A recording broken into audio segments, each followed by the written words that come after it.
Dear Rachel, do you know what it's like to be a contradiction?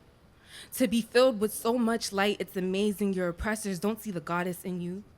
You see, being both black and woman is far more than what the media makes it out to be. It's more than big lips, wide hips, brown skin, a fat ass, and weave.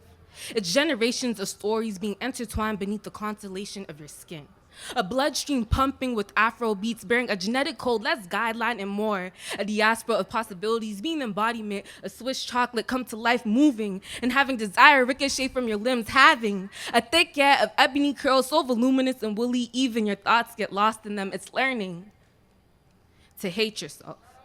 It's learning that history hates you too, because you see, we never really learned of the bombardments or any of the lacks of history. Rather, we're informed of a conflict between the Confederates and the Union, a war fought over slaves, but never really for them, and told that Bree was wrong for making history when she tore down that flag. It's knowing you'll always be the straw to break the camel's back, or at least that the cop at the pool party had every right, intention, and warrant to break yours. It's embodying the blues and being the epitome of sorrow. It's raising a generation of pain instead of children who will grow up to be in ethnic studies class and feel a lot more minority than foreign. It's waking up to a world that's convinced that your pain is only relative and being feisty, sad, confused, angry, and ratchet because of it. It's having a Cupid's bow so sharp that when addressing your concerns, all anyone ever dares to hear is the venom in your vernacular. It's skin that looks and feels a lot more like bruises than armor. To be black and woman is to be raped and abducted from your homeland or killed in a jail cell and only ever seen to make the news once and experience a lot like being burning water. A strong struggle, beautifully ugly, hateful and lovely, prized but mistreated. It's writing a poem that makes you cry before the ink's done bleeding and knowing you'll never be enough.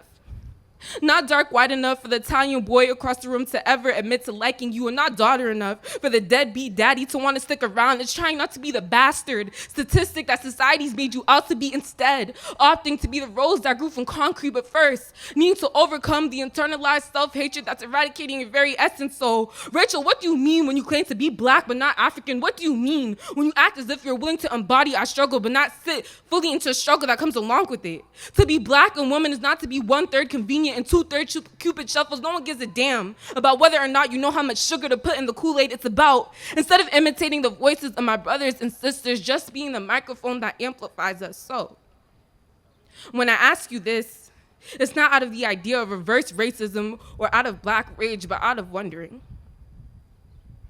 Why couldn't you have just been more ally than imposter?